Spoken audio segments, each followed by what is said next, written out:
Well, it has begun. The collective has begun. We have Glory Pro with Cemetery Gates, and of course, GCW's Josh Barnett's Bloodsport 8, and of course, we cannot forget AEW Rampage and NXT Level Up. Now, I will cover more of the collective, and not to mention other events are taking place this coming weekend. As you know, I mentioned before, the weekend is going to be insane. Not only that, because we all know what's going on this weekend. That's right, folks. It's the WrestleMania weekend. We have a lot of wrestling that's going to be taking place. Now, before I proceed any other further, I'm not going to make any promises, but if I don't cover WrestleMania for both days, I apologize. I probably got caught up with the other wrestling shows, but I want to make an apology in advance just in case I don't get to that. So, there it is. Laying it out there. No promises. But, as I always say, the show must go on. So, let's get ready for another episode of the Leader Wrestle Zone.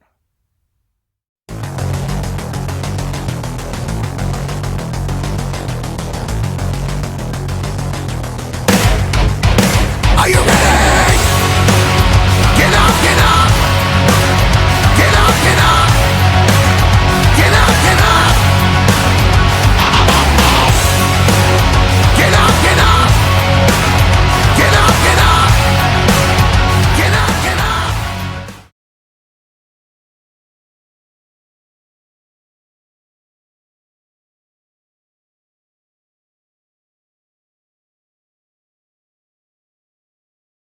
Welcome everybody to the Lead It Wrestle Zone, all things that it's pro wrestling with AEW, NXT, New Japan Pro Wrestling, Impact Wrestling, the National Wrestling Alliance, various promotions, wrestlers, matches, and championships. I am your host, Gerard here. So, let's begin with one of the events from the collective. We got Glory Pro with Cemetery Gates. This took place recently on the 31st of March. Opened up with a four-way match. We got the Young Goat, Myron Reed, who's been a regular of this promotion. I've seen him appear in 2 days of that from previous times. Taking on Shane Zaber, Danny Jones, who you might have mentioned in NXT UK, and of course Carlos Ramos, who he's also from Spain, but he hasn't been with Glory Pro since 2019. Now, in these type of matches, anything could happen. Focuses on other matches, but it was Myron Reed, the young goat, who actually pulled off Captain Crunch and won the entire match. So it was a pretty good opener. Um, I don't know what if it was one of the best, but it was a good opener. Next up, we got the Midwest Territory Championship between challenger Janai Kai versus Tootie Lynn. This was a very interesting match. Now, these two women, as you know, Janai Kai, she's known as the Kick Demon, and of course the Tootie's known as the Blue Dragon or whatever she calls herself, and of course a member of Team Ambition. I have to say it was a pretty good match between these two. I was like thinking somehow Tootie Ling was going to win this one. She pulled off the Fuji armbar, and of course Janai Kai had no other choice but the tap. Next up, we got Jake Something versus Max the Impaler. I was like thinking, okay, this is a very interesting intergender match. However, I'm like thinking this is more of a battle of the brutes, if you guys know what I'm talking about. I wasn't sure how this was going to end, but there was a moment that I can't tell whether who was bleeding out during that headbutt. Was it Max or was it Jake? I couldn't tell. But it was Jake Something to walk out the victory with the pinfall, and of course, everybody knows his name. It's Something. Next up, this is a four-way match for the United Glory Tag Team Championship. First team, we got Fly Death, consisting of Jack Moon, Warren Johnson. I don't know who these guys are. Technical Difficulties, who were the previous tag team champions, Moses the Deliverer and Raheem the Suede, versus Alpha Omega, consisting of Kenny Alonso and Cameron Jackson, versus the current tag team, the Hustle and the Muscle, Karam and Xavier Walker. Now, last time I saw Glory Pro, I did see Technical Difficulties as the tag champions. However, from what the commentator says, Hustle and Muscle won the tag team titles, all thanks to the help of Rohit Raju. But luckily, in this particular match, there was Rohit Raju was not even involved in this one. He was nowhere to be found. But however, there was a bit of a rivalry between both Technical Difficulties and Alpha One. Now, if you probably ask yourselves, why is that important? Well, these guys are part of the same group known as Team Ambition, that is led by Davey Richards. But however, because of this dissent between these two teams of the same group, um, Hustle and Muscle actually took advantage of it and allowed themselves to win the match. So they picked their spot carefully, but apparently it was a dirty tactic, but it gave them the favor to retain the tag titles. Next up, we got a submission match. We have, of course, Alley Catch versus Laney Luck. Now, not Laney Luck, in from what they're saying, she is not good with submissions. The only one that is of course, is Alley Catch. Now, it does have a bit of dynamics in this particular one because it's true. I have seen Alley Catch apply submissions, but Laney Luck not much. But of course, there was one problem. There was no rope break in this particular match. That was her mistake, not realizing, even though it was a sign of desperation, but it was not good enough. Even Alley Catch used the ref to get away with her match in order to win. Next up, we got a very interesting tag team match. We have Grindhouse, consistent of Davey Vega and Matt Fitchett. One time they known as the Besties, but now they're back to their old ways. Grindhouse taking on a reunited tag team that hasn't been together for almost 10 years. I'm talking about the American Wolf and the leader of Team Ambition, Davey Richards, taking on the king of sneaky style, Rocky Romero. Now, if you guys did not know this, yes, these two guys have teamed up in the past. It's been 10 years. But the real factor does remain, can they still be that cohesive team that they were once before 10 years ago? You look at Grindhouse, they're mostly been like almost brand new in the tag team division. And that's how it plays out. And I think that's a good factor. But however, a lot of things hasn't changed. There was some good teamwork from, of course, both guys, especially, Richards and Rocky. I'm like, wow, it's pretty good. But it was um, Rocky Romero who picked up the victory, allowing themselves to pick up a good team. So I'm like very happy to see that they haven't lost their touch. Next up, this is a very unusual match. This one is loser leaves the neighborhood match. Basically, Dan the Dad has been dealing with Cody Lane for a while, been driving him nuts. So basically, whoever loses, they have to leave. I didn't think this was going to be that funny. But of course, Dan the Dad, who will not tolerate Cody Lane, did everything in his power to ensure he was going to win. And that's exactly what he did. Basically, he did not tolerate, of course, Cody, but he picked up a very good victory when he pinned him 1, 2, 3. Now, the next match, we have the man who's made out of raw heavy metal, and of course, he's here to rule as Warhorse, taking on the walking weapon, Josh Alexander. I thought this match was pretty good. I was like, I think Warhorse thought the same thing. How do you put away the walking weapon? Same thing with Josh Alexander. But however, it was the Seymour spike by Josh Alexander that sealed the deal, and boom, it was over. But Warhorse, I have to say, I give him credit that he put up a good effort against, of course, the walking weapon. Now, our main event, we got Crown of the Glory Championship, the top championship in Glory Pro. We got the Texas native bounty hunter, Brian Keith, taking on the champion, Mike Outlaw. I have to say, it's pretty darn interesting. I was like, pretty good. But however, I think there was a bit of a controversy near the end. I'm not sure if people saw that. I saw a bit of booze and all that. But it was Mike Outlaw who picked up a very strong pinfall. Now, there is no doubt that there is a possibility of a rematch between these two, but the real question is, will it ever happen, or will the next challenger for this title will be, how do I say, taking this title? We don't know. To me, I would like to know, but we'll see about that. But I have to say the show was pretty good. I liked it. It was a lot of fun. If you guys know this, they should have put the song by Pantera as a theme song. I'm just putting it out there. But it was a pretty good one. I like it. I have to say good start out because this was the first show of the day, and boom, can't wait to see more of the collective. Now, I think that's pretty much it for this. Let's move on with Bloodsport 8.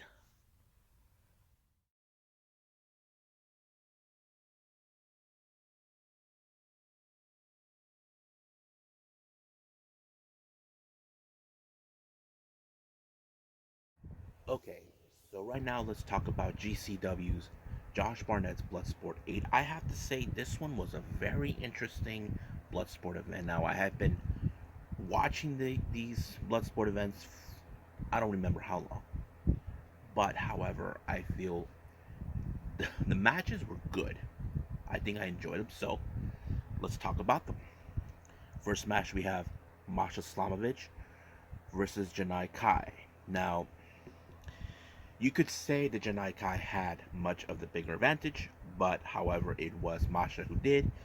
I did not anticipate Masha to win because I thought because of Janai's background was like the factor, but not this time. It was Masha who put up with a submission armbar that forced Janai Kai to tap out, and I think it was a pretty good one.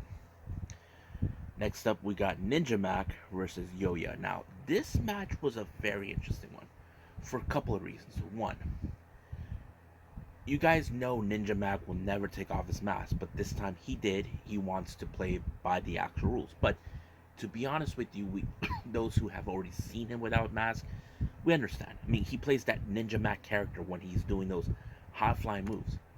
Now you look at Yoya, he does have a bit of a background of martial arts in his there, but however, I don't know, it was pretty interesting.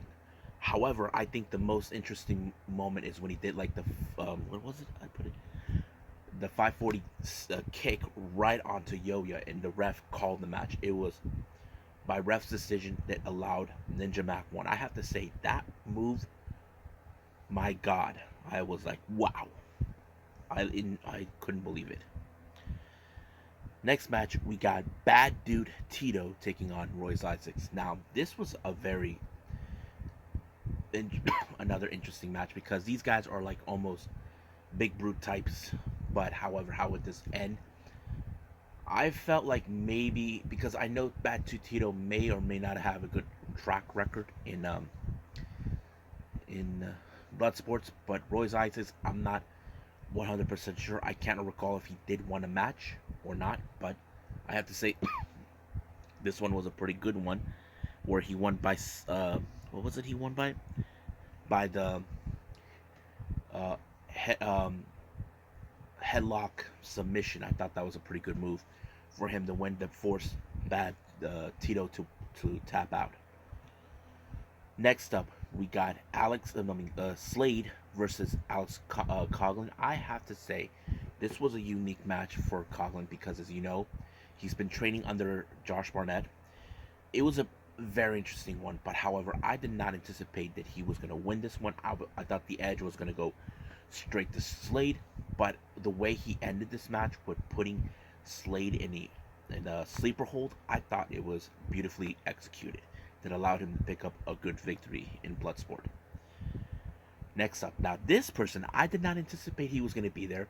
Now you know him by names that he had over the years: Johnny Nitro, John Morrison, Johnny Mundo, Nanji Superstar.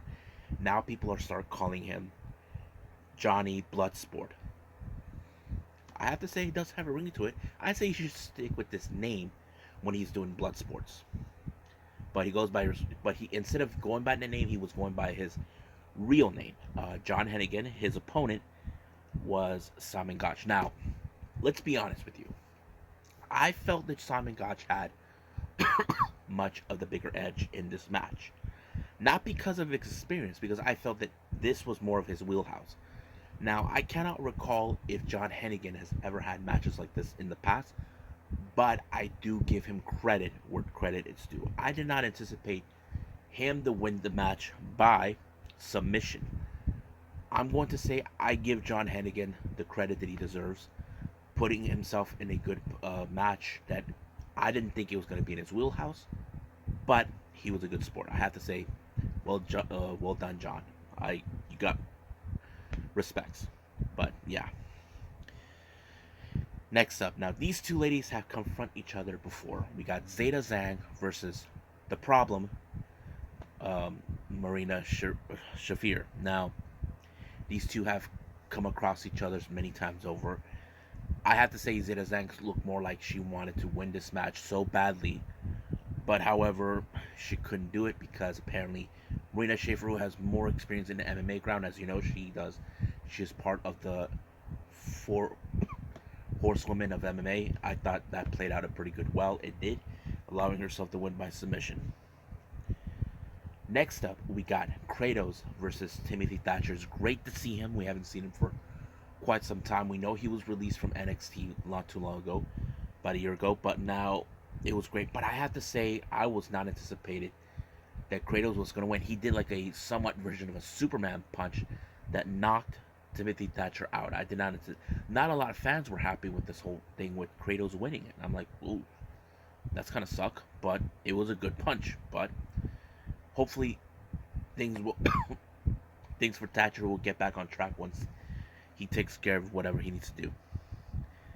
Next match, we got Mike Bailey versus Young Lion, Yuya Uemura. I have to say, Uemura did a pretty good job. I know he had participated in several Bloodsport matches, but he did a fantastic job. Now, if you guys notice, Mike Bailey has a background in martial arts, but I thought that was going to play a factor. But Yuya has been mostly proving himself time to time again. That played out a crucial part in this that allowed him to win by submission. But it was a really good one. I have to say, it was great. Next up, we got Jonah versus Josh Barnett. I have to say, this is a good match because A, you look at Jonah, he's a huge individual. Now, you can say Jonah was going to win this match. No. If anybody learned anything from Royce Gracie, Royce Gracie always has a better advantage. Ask yourself, how did he do it? According to Royce Gracie, he used his opponent, his very first opponent's strength against him. Don't think for a second Josh Barnett thought the same thing too. That's always been a factor in mixed martial arts or martial arts status. Don't count out the little guy. And I think that kind of tells us with Josh Barnett. He may not be big. He may be a bit more build up, but he's not big enough like Jonah's size. But I was surprised when he put Jonah in a leg hook submission. Now people were hoping he was gonna tap, and of course he did. He tapped, and Josh Barnett showed respect to Jonah, knowing that he was a good trooper, knowing that he did exactly what he's gonna do, and nobody would expect it. But I say Jonah did a pretty good job in this particular match. Now, our next match, we got Biff Busick, formerly known as Oni Lorcan, to take on none other than Jon Moxley, a member of the Blackpool Combat Unit. I have to say, what a much brutal match. Both men bleeding out, submission, arms, everything. I did not anticipate this to be like that whatsoever. But Jon Moxley put a knee strike into Busick's head in order for him to allow by knockout. I'm like, wow, this is one of the good matches. So I have to say this one and the one with Barnett are my two favorite ones. Now our main event, this is one where we anticipated. We got Minoru Suzuki, the King, versus Dirty Daddy, Chris Dickinson. Now a lot of people may find that they rather side with Minoru Suzuki. I understand that. But I think no one anticipated that this was going to go straight to Chris Dickinson's when it finished Minoru Suzuki with big elbows. And I think that kind of shows us, okay, we know he's good. We know he's good as a submission and a striker. But we know Minoru can do that too. But many fans did not like that. I wouldn't be surprised if Minoru asked for another rematch. But it was an okay match. But many fans don't feel the same way about it. But what do I think about this? Pretty good show. I liked it. Like I said, the one with Josh Barnett versus Jonah and Jon Moxley with Busick. I have to say those are my two. No, scratch that. Ninja Mac and make it 4. I think my 4 favorite matches were Ninja Mac versus Yuya, John Hennigan versus Simon Gotch, Jonah versus Josh Barnett, and Biff Busick and Jon Moxley. Those are my 4 top favorite matches. I have to say, amazing. I love those matches. I definitely say this is a really good Bloodsport. So I give this one a pretty much a 9.5. Reason is because the main event, I was like, okay, I'm like almost in the same predicament with the fans, but I'm still processing it. But good showing. So I think that's pretty much it. What we got with GCW. Keep in mind, I will be explaining more of this towards the end. So let's move on with AEW Rampage.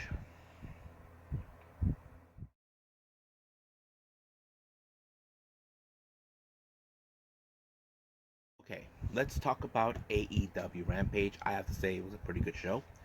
It opened up with Top Flight, Dante and Darius Martin taking on the Young Bucks, Matt and Nick.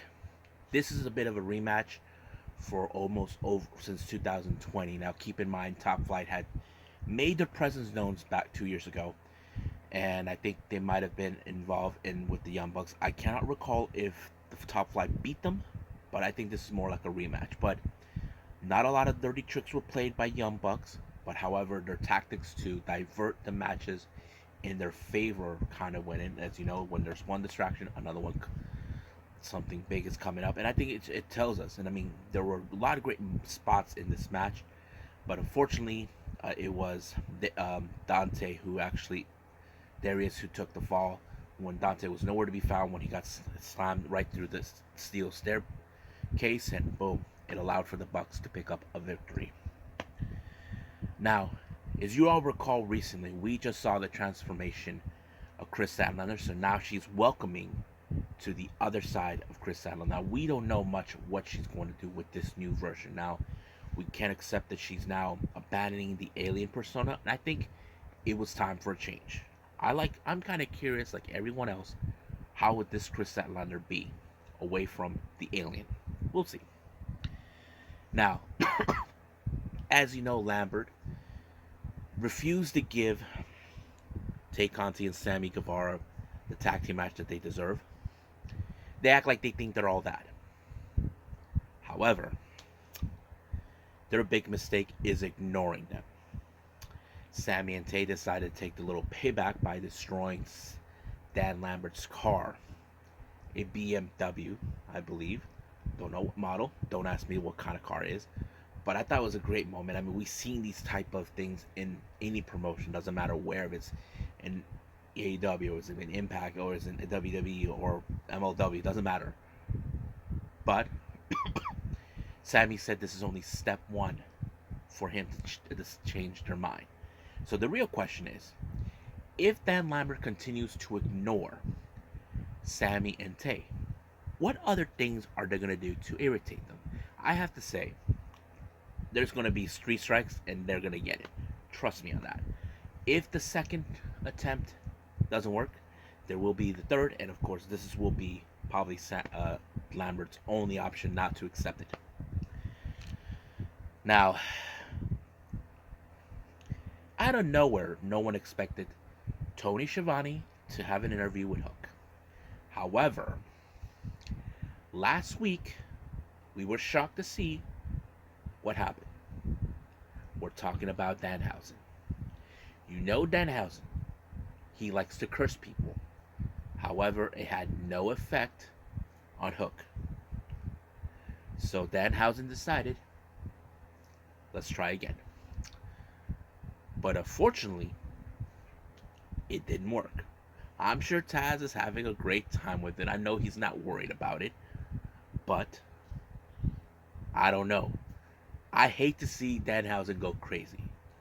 Now, I know some of you are talking about when are we going to see him wrestle. As you know, he was on Injured, but it's now been revealed on AEW Unrestricted that there is new music, new ring gear, new whatever, until he's ready to get back in the ring. And I wouldn't be surprised if his first match is with Hook. Trust me. Now, our next match, we have the House of Black, Buddy Murphy, Brody King, Malachi Black versus Fuego del Sol, teaming with the Dark Order, Stu Grayson, and Evil Uno. Now, much of this match showed a little bit of the intensity fire of Fuego because he wants to do whatever it takes to take out the House of Black for what they've done to him. And basically, he's been tagging in without Uno or Stu. I mean, he was throwing a lot of courage. But unfortunately, when he was about to do his little jump onto Malachi Black, he gave him the black mass, and it was already over from there. I have to say, that was a good moment, but the real question does remain, even though House of Black won. Will Fuego finally just admit that he can't beat them, or will he try again? I wouldn't be surprised on that. Now, as you know, the Young Bucks, they put out this little video. They're getting back on a high horse, becoming the best tag team that they're in. But apparently, the rivalry between them and FTR is now escalated.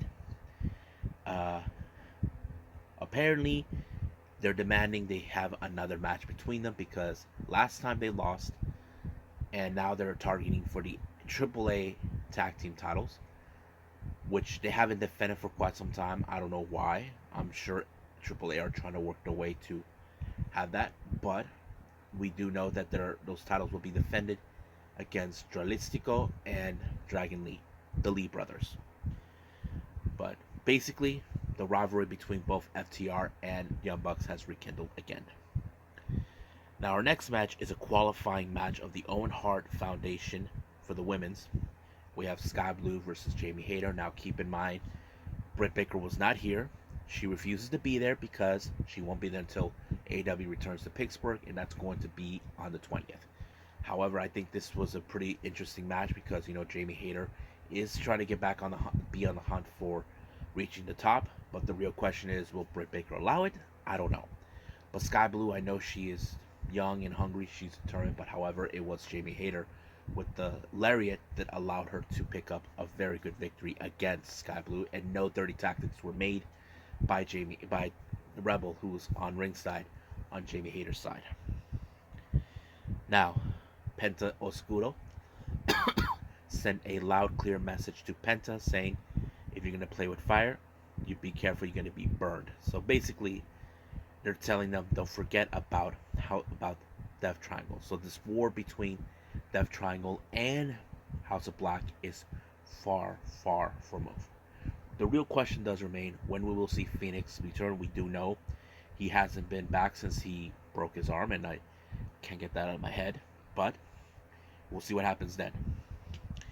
Now, our main event, this is between two powerhouses in AEW. We got Powerhouse Hobbs, who he claims that he and Stark run Rampage, but the biggest problem was Keith Lee making their presence known, believing that he's taking all the attention away. So they decided, so this is the Battle of the Brutes. However, I have to say there were some great moments. He even did a little toss up to Hobbs, but Ricky Starks, who always had Hobbs' back, decides to help out. But Keith Lee punched the chair out of his hand.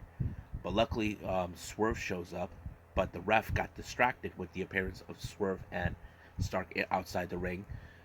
Messed up, basically, focusing on what was going on outside. But it gave Keith to pick up a very strong victory against Powerhouse, giving him a good match. But however, Taz will not tolerate the fact that this match happened. So they took out Swerve outside through a table. They put him on the table, but Hobbs speared Keith Lee, reminding him that this is his show.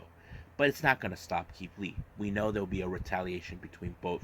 With Keith Lee and Swerve, they get even with Team Taz for what they have been causing, claiming that new guys should not be taking their spots.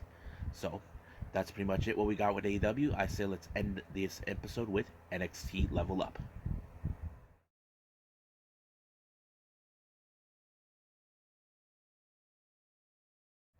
Okay, our final review is NXT Level Up. First match, we have Zion Quinn versus Dante Che. Now, this is a very good match. Now, Dante Che requested this match against Zion, and we could say, is it foolish or was it played smart? Now, Dante Chen, who, as you know, been on a roll since he got back from his injury, I have to say, this is a very difficult challenge. Now, you know Zion Quinn, he is the most powerful dude ever. You know he can chomp you no matter what. And I think Dante took off really good. I have to say he did a pretty good job, but however, it was still not enough against Zion Quinn until he put him away. 1, 2, 3, it is over. Now our next match is women's action. Now this is the first time in over a year Kaden Carter is in a singles competition. Now we know she's been involved as tag team with KZ Kanazara for a long time. Real life best friends. They always hang out. But I think this is one of those matches that shows, okay, let's see what she can do as a singles competitor. Because we know they've been trying to get tag team gold ever since then. Her opponent is Tatum Paxley, who's been trying to get attention to join Diamond Mine. As you know, Ivy Nile was not satisfied with the loss at the NXT Women's Dusty Cup, but she wants to prove herself that she can hang with them, be part of that group. But I have to say, Kaden Carter did a pretty good job. There were some great moments in this match between these ladies. I have to say, this is one of the best matches I've seen so far with Kaden Carter as a singles competitor. I mean, there's been counters after counters, but however, Kaden Carter pulled off an amazing move in order to pick up a very good victory against Tatum. So we don't know for sure if this is if we're going to see another opportunity of a singles match with Kaden, but we'll see what happens. But I wouldn't be surprised if we do see Casey as a singles competitor as well, just for a couple of matches. Now our main event, we got James Drake along with Zach Gibson, one half of the Grizzled Young Veterans, taking on Damon Kemp, who is in fact knows he has to face a guy who has much experience with him.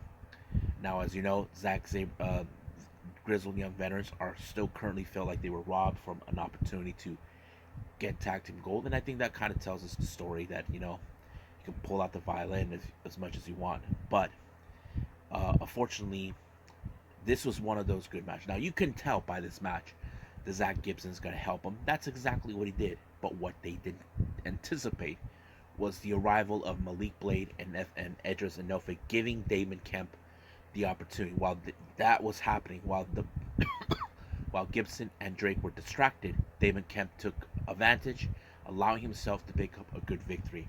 Now you can say that Damon Kemp picked up an upset victory, but don't count out Grizzled Young Veterans. You know they will get some retaliation against Blade and Enofe because they feel this was none of their business. Now keep in mind, this happened the moment right after the continuation about who attacked the Creed brothers. But I can tell you guys, there's no way none of those two were involved. That's a different story. But this rivalry will be coming soon. But I think that's pretty much it. So let's call it a day. Well, I hope everybody enjoys this episode. I can't believe that right now I'm getting started with the collective. However, we got a lot of wrestling to cover.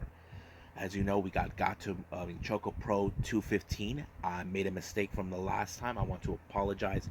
The last Choco Pro event was supposed to be a 25th anniversary for Minoru Fujita. But this one is an actual 215 episode. I'm very curious how this one's going to be. And of course, we have going to review Ring of Honor, the return of the Super Card of Honor. I heard a lot of things took place. I haven't seen it yet. Not to spoil everyone, but that will be on the next. And however, I will be reviewing 2 more GCW events that are part of the collective. The Joey Janela Spring Break 6 and Planet Death. I'm excited. I can't wait to see both. And there's a lot of wrestling this weekend. Like I said before, I want to apologize if I'm unable to see WrestleMania because of everything else. I apologize in advance. I mean, I am doing the best I can as possible. I mean, I love wrestling. I enjoy watching every event they have. But I'm only one man at the moment, But that's how I am. But right now, I'll see you guys in the next DWZ time. Same DWZ channel. I must bid all of you adieu. So, goodbye. Mwah. And have a nice day. Bang.